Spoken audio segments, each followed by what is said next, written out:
ಇವತ್ತು ಜೀವನದಲ್ಲಿ ಎರಡನೇ ಸರಿ ಬಾತ್ಕೋಳಿ ಟೆಸ್ಟ್ ಮಾಡ್ತಾ ಇದ್ದೀನಿ. ಬಾಯ್ಸ್ ಅಂಡ್ ಗರ್ಲ್ಸ್ ನಮಸ್ಕಾರ ಎಲ್ರಿಗೂ. ಇವತ್ತು ನಮ್ಮ ದಿನ ಶುರುವಾಗ್ತಿದೆ ಬೆಂಗಳೂರಿಂದ ಬೆಳಗಿನ ಜಾವ 4:15ಗೆ. ನಮ್ ಪಯಣ ಇವತ್ತು ತಮಿಳ್ನಾಡಲ್ಲಿರೋ ನಾಮಕ್ಕಲ್ಗೆ.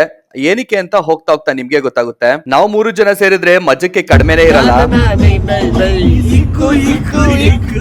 ಹಿಂಗೆ ಮಜಾ ಮಾಡ್ಕೊಂಡು ಒಂದ್ ಸ್ವಲ್ಪ ದೂರ ಹೋಗ್ಬಿಟ್ಟು ಒಂದ್ ಸ್ಟಾಪ್ ಹಾಕಿದ್ವಿ. ಸ್ನಾಕ್ಸ್ ಗೀಕ್ಸ್ ತಗೊಳ್ಳೋಣ ಅಂತ ಅನ್ಬಿಟ್ಟು ಎಲ್ಲ ತಗೊಂಡು ಕಾರಿಗೆ ಬಂದ್ ಹಾಕೊಂಡು ಅಲ್ಲಿಂದ ನಮ್ ಪಯಣ ಮತ್ತೆ ಶುರು ಮಾಡ್ಕೊಂಡ್ವಿ. ನಾಳೆಯ ಚಿಂತೆಯಲ್ಲಿ ಬಾಳಬಾರದು. ಆದ್ರೆ ಇವತ್ತಿನ ಚಿಂತೆ ನಮ್ಗಿದ್ದು ಫಾಸ್ಟ್ ಆಗಿಲ್ಲ, ಎಲ್ಲಾ ಟೋಲ್ಗುನು ಡಬಲ್ ದುಡ್ಡು ಕಟ್ಬೇಕಲ್ಲ ಅಂತ. ತಮಿಳ್ ಬರೋದು ನಮ್ಮ ಅಭಿಪ್ರಾಯೊಬ್ಬರಿಗೆನೆ, ಸೊ ಅವರೇ ಡೀಲ್ ಮಾಡ್ಬಿಟ್ಟು ಒಂದ್ ಫಾಸ್ಟ್ ಆಗಿ ಹಾಕ್ಸಿದ್ರು. ಅಲ್ಲಿಂದ ಹೊರಟು ಒಂದ್ ಸ್ವಲ್ಪ ದೂರ ಮುಂದೆ ಹೋಗಿದ್ದೆ. ಒಂದ್ ಸ್ಟಾಪ್ ಹಾಕಿದ್ವಿ ತಿಂಡಿಗೋಸ್ಕರ.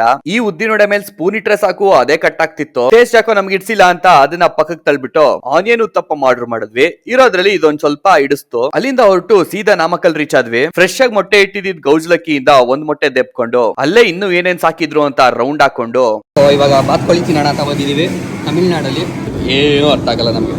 ನಾನ್ ಜೀವನದಲ್ಲಿ ಎರಡನೇ ಸರಿ ಬಾತ್ಕೋಳಿನ ಟ್ರೈ ಮಾಡಿ ಮಟನ್ ಬಿರಿಯಾನಿ ರೈಸ್ ಜೊತೆಗೆ ಟೇಸ್ಟ್ ಸಿಕ್ಕಾಬಟ್ಟೆ ಹಿಡಿಸಿ ಫುಲ್ ತೃಪ್ತಿ ಆಯ್ತು. ನಿಮ್ಮ ಅಡಿಯನ್ನು ನೀವೇ ಎತ್ತುಕೊಂಡು ಹೋಗಬೇಕು. ಇಲ್ಲಿಂದ ಗೌಜ್ಲಕ್ಕಿ ಮರಿಗಳನ್ನ ತಗೊಬೇಕಾಗಿತ್ತು ನಾವು ಅಂತ ಬಂದಿದ್ದು. ಬಿದ್ದು ಬಿದ್ದು ನಗ್ಬೇಕು ಅಂತ ನಿಮ್ಗೇನಾದ್ರು ಆಸೆ ಇದ್ರೆ ಫುಲ್ ವ್ಲಾಗ್ ಯೂಟ್ಯೂಬ್ ಅಲ್ಲಿ ಅಪ್ಲೋಡ್ ಮಾಡಿದೀನಿ, ಅದನ್ನೊಂದ್ಸರಿ ನೋಡಿ. ಆಗ ನೀವೇ ಹೇಳ್ತೀರಾ ಆಗಾಗ್ ನಿಮ್ ಫ್ರೆಂಡ್ಸ್ ನ ಮೀಟ್ ಮಾಡಿ ವ್ಲಾಗ್ ಮಾಡ್ತಾ ಇರು ಅಂತ.